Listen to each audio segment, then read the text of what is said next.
Hello दोस्तों, welcome to read react and review. Book name atomic habits, chapter number 6। प्रेरणा का अधिक मूल्यांकन। माहौल का महत्व अक्सर अधिक होता है। बोस्टन के जनरल हॉस्पिटल में primary care physician any Thorndike के पास एक बहुत ही विचित्र आइडिया था। उनका मानना था कि वे हॉस्पिटल स्टाफ और वहां आने जाने वाले हजारों लोगों की खाने की आदतें बदल सकती हैं। वास्तविकता तो यह थी कि उनमें से किसी से बात करने की उनकी योजना भी नहीं थी। एनी और उनके साथियों ने 6 माह के अध्ययन का प्रोग्राम बनाया। इसके तहत हॉस्पिटल के कैफेटेरिया में रखी जाने वाली खाने पीने की वस्तुओं का स्थान बदला जाना था। उस कमरे में ड्रिंक्स कैसे रखे जाएंगे, इससे उन्होंने इसकी शुरुआत की। शुरू से ही रेफ्रिजरेटर को कैश रजिस्टरों के पास रखा गया था, जिनमें केवल सोडा भरा रहता था। रिसर्च करने वालों ने इसमें पानी की बोतल को भी शामिल करने का विकल्प रखा। साथ ही उन्होंने पूरे कमरे में खाने की चीज़ों के साथ बोतलबंद पानी की अनेक बास्केट्स रख दी। पुराने रेफ्रिजरेटरों में हालांकि अभी भी सोडा ही प्राथमिकता से था, लेकिन पानी अब हर स्थान में उपलब्ध था। अगले 3 माह में यह देखने में आया कि अस्पताल में सोडा की बिक्री में 11.4% की कमी आ गई है, जबकि पानी की बोतलों की बिक्री 25.8% बढ़ गई है। उन्होंने इसी तरह की व्यवस्था खाने की चीज़ों में भी की। उन्होंने देखा कि वैसा ही परिवर्तन हुआ है। वहाँ खाने वालों से किसी से भी एक शब्द तक नहीं बोला गया। वे स्वयं क्या हैं, केवल इस लिहाज से लोग चीज़ों का चयन नहीं करते हैं, बल्कि यह भी देखते हैं वे किस स्थान पर हैं, उसका भी चयन पर असर पड़ता है। जब मैं रसोई घर में जाता हूँ तो मुझे टेबल पर कुकीज़ से भरी हुई प्लेट दिखती है, तो मैं उसमें से करीब आधा दर्जन ले लेता हूँ और खाना शुरू कर देता हूँ, भले ही मैंने उन्हें हाथ में उठाने का सोचा भी नहीं था। और यह भी जरूरी नहीं है कि मुझे भूख लगी हो। यदि ऑफिस की सार्वजनिक टेबल पर हमेशा डोनट रखे रहेंगे तो चलते फिरते बार बार कुछ नहीं खाना मुश्किल होगा। आपकी आदतों में बदलाव उस कक्ष की स्थिति पर निर्भर करता है जहां आप हैं, और साथ ही आपको सामने क्या संकेत मिल रहे हैं। मानव का व्यवहार तय करने में माहौल की अदृश्य भूमिका रहती है। भले ही हमारे व्यक्तित्व अलग अलग हों, लेकिन कई व्यवहार किसी माहौल को किन्हीं परिस्थितियों में बार बार उभर जाते हैं। चर्च में लोग बहुत धीमे से फुसफुसाकर बातें करते हैं।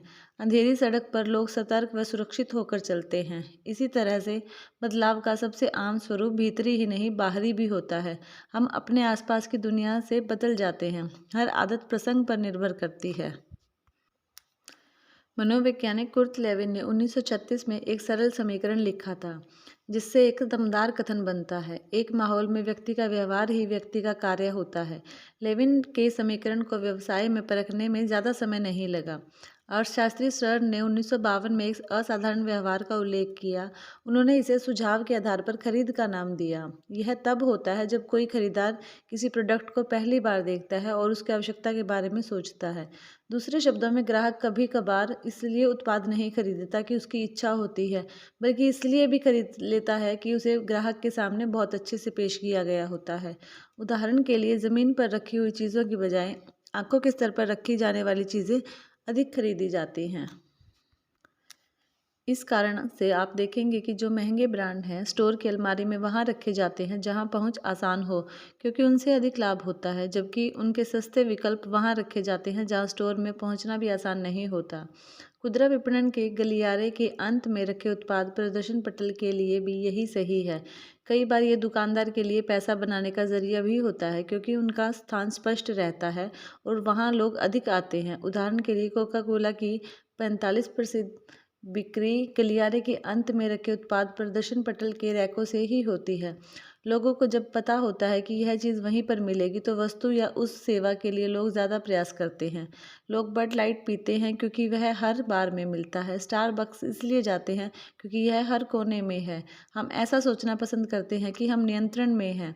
यदि हम सोडे की बजाय पानी को ज़्यादा अहमियत दे रहे हैं, तो मान लेते हैं कि यह इसलिए क्योंकि हम ऐसा करना चाहते हैं।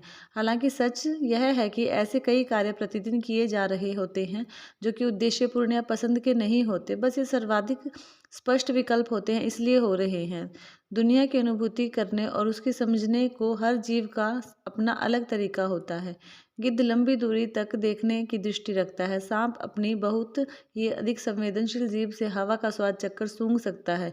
शार्क मामूली विद्युत तरंग या किसी पास की मछली की सरसराहट को पकड़ लेती है।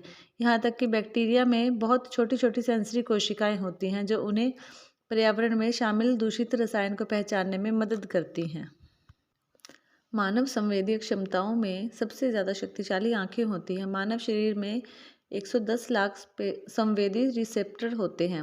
इसमें से लगभग 100 लाख आँखों के लिए ही होते हैं। कुछ विशेषज्ञों का अनुमान है कि मस्तिष्क के आधे संसाधन देखने में प्रयोग आते हैं।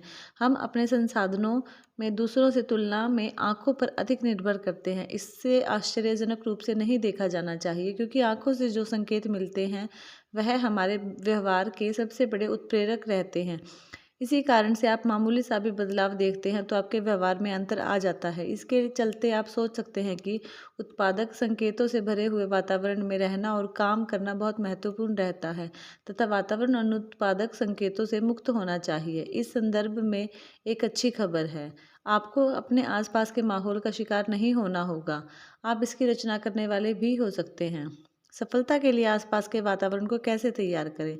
ऊर्जा संकट और तेल प्रतिबंधों के दौरान 1970 के दशक में डच शोधकर्ताओं ने देश में ऊर्जा की खपत पर ध्यान देना शुरू किया। एम्स्टर्डम के पास एक उपनगर में उन्होंने देखा कि कुछ मकानों में बिजली की खपत उनके पड़ोसियों की तुलना में 30% तक कम थी, जबकि घरों का आकार समान ही था, बिजली के दाम भी समान ही थे।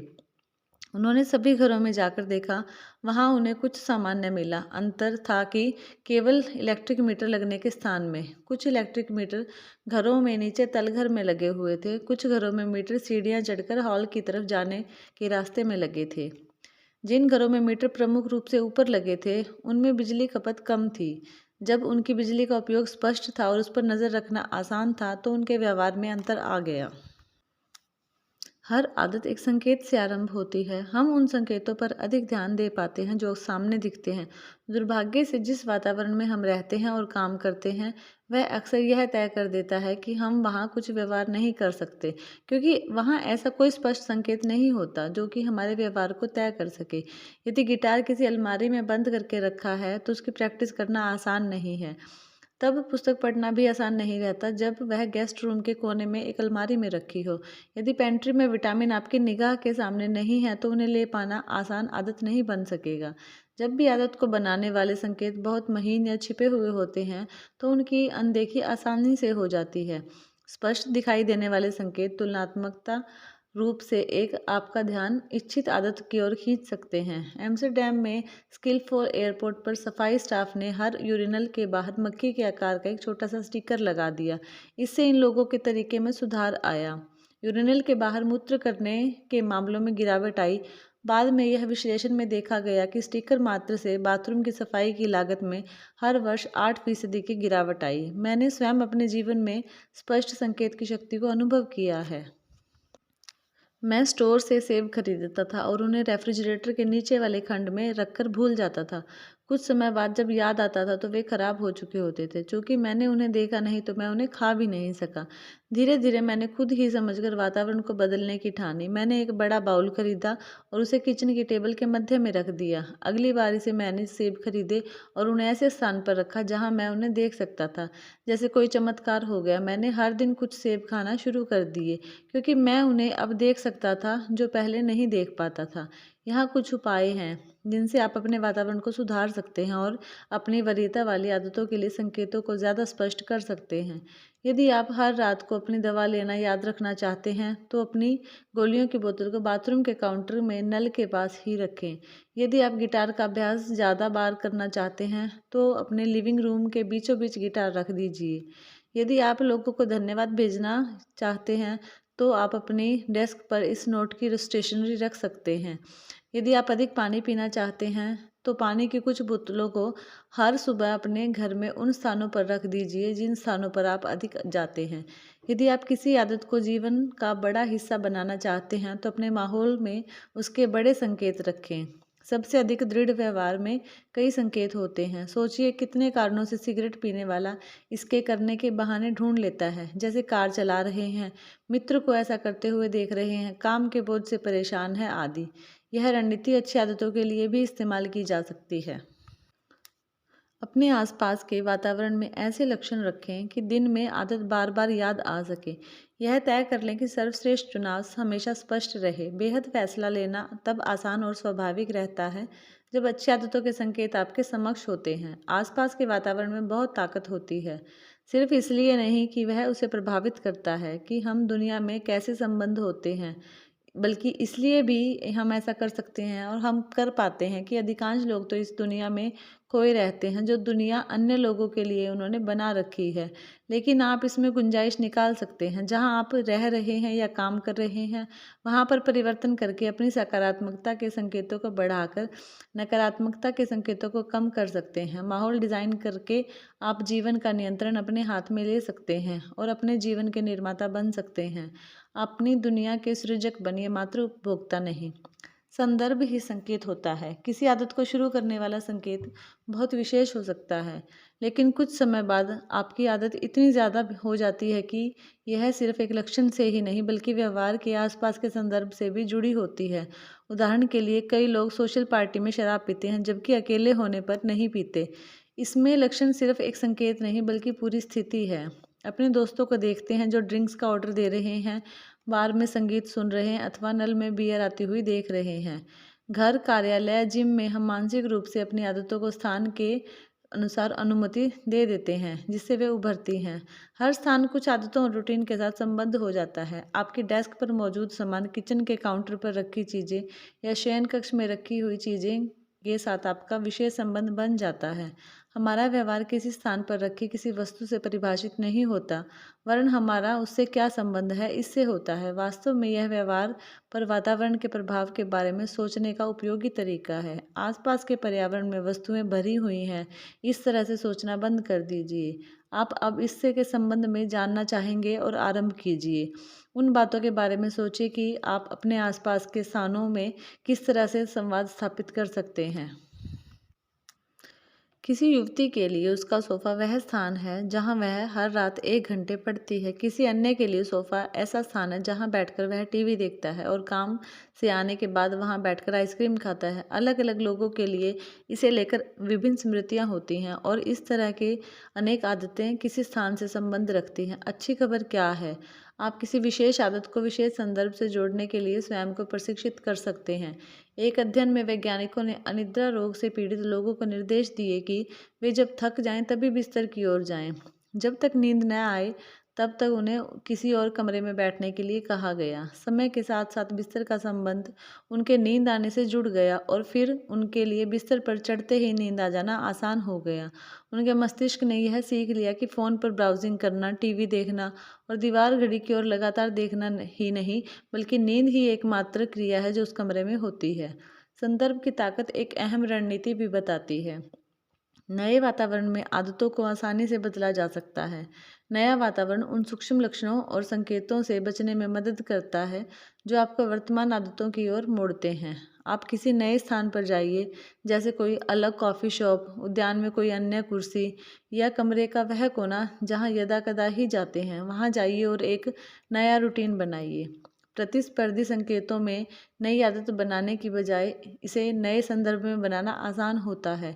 यदि आप हर रात अपने शयन कक्ष में टीवी देखते हैं तो जल्द सोना बहुत मुश्किल होगा। उस स्थान पर पड़ना दूभर हो जाएगा जिस कमरे में आप नियमित रूप से वीडियो गेम्स खेलते हैं। लेकिन जब आप अपने सामान्य वातावरण से बाहर जाते हैं तो आप अपने व्यवहारों के प्रति पूर्वाग्रहों को छोड़ देते हैं। आप तब पुराने वातावरण के संकेतों से दो चार नहीं हो सकते जो नई आदतों को बिना रुकावट के बनने देते हैं। क्या आप अधिक रचनात्मक तरीके से सोचना चाहते हैं? बड़े कमरे में जाइए, किसी छत के चौक में जाएं या विस्तृत भवन में जाएं। उस स्थान से कुछ देर के लिए दूर रहिए जहां आप रोजाना काम करते हैं, जिसका संबंध आपकी वर्तमान विचार शैली से है। क्या आप सेहतमंद खाना खाने की कोशिश कर रहे हैं? जिस सुपरमार्केट से आप नियमित रूप से खरीदारी करते हैं, वहां आप ऑटो पायलट मोड में खरीदारी करते जाते हैं। बेहतर होगा कि नई दुकान पर कोशिश करें। आप पाएंगे कि गैर सेहतमंद चीज़ आप नहीं खरीदेंगे, क्योंकि आपके मस्तिष्क को स्वचालित रूप से पता नहीं होगा कि नए स्टोर में वह वस्तु किस स्थान पर रखी है। जब आप एकदम नए वातावरण के अभ्यस्त नहीं होते हैं तो अपनी वर्तमान आदतों को फिर से परिभाषित व्यवस्थित करके देखिए। काम, अध्ययन, व्यायाम, मनोरंजन और खाना पकाने के लिए एक अलग स्थान बनाएं। जो मंत्र मुझे फ़ायदे का लगा वह है एक स्थान एक कार्य। मैंने करियर की शुरुआत एक उद्यमी के रूप में की थी। तब मैं अपने सोफ़े या किचन टेबल पर ही काम करता था। मैंने अनुभव किया कि संध्या काल में भी काम को रोक पाना मुश्किल हो जाता था। काम के समय के अंत में और अपने व्यक्तिगत समय के आरंभ होने का कोई भी स्पष्ट विभाजन नहीं था। क्या किचन ही मेरा टेबल है, मेरी ऑफ़िस है, यह वह स्थान है जहाँ मैं भोजन करता था? क्या वह सोफ़ा था जिस पर मैं आराम करता था या फिर मेल भेजता था? हर चीज़ एक ही स्थान से होती थी। कुछ वर्षों के बाद मैं उस घर में चला गया जहाँ मेरे कार्यालय के लिए अलग से कमरा था। अचानक काम के शुरू होने और बाहर के निजी जीवन का अलग पता चला। मैंने प्रोफेशनल जीवन का खाका मस्तिष्क में बना लेना आसान हो गया, क्योंकि मैंने अपने काम और अपने निजी जीवन को अलग कर दिया था। हर कमरे का अपना एक प्राथमिक उपयोग था। रसोई खाना बनाने के काम आती थी, कार्यालय काम करने के। जब भी संभव हो, एक आदत के संदर्भ को दूसरी आदत से मिश्रित करना रोक दीजिए। जब आप संदर्भों का तालमेल करना शुरू करते हैं, तो आप आदतों को भी मिलाना शुरू कर देंगे। तब आसान आदतें इससे में सफल हो जाती हैं। इसी कारण से आधुनिक तकनीक इतनी चपलता के बाद भी ताकत और कमजोरी दोनों है। आप सभी कार्यों के लिए फ़ोन का उपयोग कर सकते हैं, तो यह एक ताकतवर उपकरण बन जाता है। लेकिन जब आप फ़ोन का उपयोग लगभग सभी कार्यों के लिए करते हैं, तो इसे किसी एक काम के साथ जोड़ना मुश्किल हो जाता है। आप उत्पादक होना चाहते हैं, लेकिन जब भी आपके हाथ में फ़ोन आता है, तो आप सोशल मीडिया, ईमेल देखने और वीडियो गेम खेलना नहीं भूलते हैं। ऐसे में संकेत गड़बड़ा जाते हैं। आप सोच सकते हैं, आप समझ नहीं पाए। मैं न्यूयॉर्क सिटी में रहता हूँ। मेरा अपार्टमेंट स्मार्टफ़ोन के समान है। मेरे हर कमरे में मैं चाहता हूँ कि कई कार्य हों। बहुत स्पष्ट है कि यदि आपके पास जगह सीमित है, तो आप अपने कमरे को कई गतिविधियों में बाँट सकते हैं। एक कुर्सी पढ़ने के लिए, एक डेस्क लिखने के लिए, एक टेबल खाने के लिए। इसी प्रकार से आप अपने डिजिटल स्पेस के साथ भी कर सकते हैं। मैं एक लेखक को जानता हूँ जो अपना कंप्यूटर केवल लिखने के लिए प्रयोग में लाता है। अपने टैबलेट से वह पढ़ता है और उसका फ़ोन सोशल मीडिया और लिखित संदेश करने के लिए है। हर आदत का एक स्थान हो। यदि आप इस रणनीति के ज़रिए काम कर सकते हैं, तो हर संदर्भ किसी आदत या विचार प्रक्रिया से जुड़ जाएगा। पूर्व से तय हालात में ही आदतें पनपना शुरू हो जाती हैं। काम की डेस्क पर जब आप बैठते हैं, तो आपका ध्यान कम काम में लगता है। आप आराम करना चाहते हैं और आराम करना वहाँ आसान हो जाता है जहाँ पर आपने उसका स्थान बनाया हुआ है। नींद आपको उसी समय आती है जब आप बेडरूम में जा रहे होते हैं। यदि आप चाहते हैं कि व्यवहार स्थिर और पहले से तय हो, तो आपको ऐसे वातावरण की ज़रूरत है जो स्थिर और पहले से तय हो। स्थिर वातावरण जहाँ हर चीज़ का अपना स्थान और लक्ष्य होता है, वह एक ऐसा वातावरण होता है जहाँ आदतों को आसानी से बनाया जा सकता है। अध्याय का सार। संदर्भ में मामूली बदलावों के के व्यवहार के साथ हम छोटे बड़े परिवर्तन करते हैं। हर आदत जो एक संकेत से शुरू होती है, हम ज़्यादातर उन संकेतों को समझते हैं जो सामने हों। अपने वातावरण में अच्छी आदतों के संकेत स्पष्ट रूप से बनाएं। धीरे धीरे आपकी आदतें किसी एक लक्षण से जुड़ी नहीं रहती, बल्कि व्यवहार के आसपास के वातावरण के संदर्भ से संबंधित रहती हैं। संदर्भ ही संकेत हो जाता है। नई आदतों को नए वातावरण में बना लेना आसान रहता है, क्योंकि आप पुराने संकेतों के खिलाफ लड़ नहीं रहे होते हैं। थैंक यू वीडियो में बने रहने के लिए। पूरी ऑडियो बुक सुनने के लिए हमारे चैनल को सब्सक्राइब करें। यदि प्रयास अच्छा लगा हो तो लाइक करें और कुछ सुझाव हो तो कमेंट करें।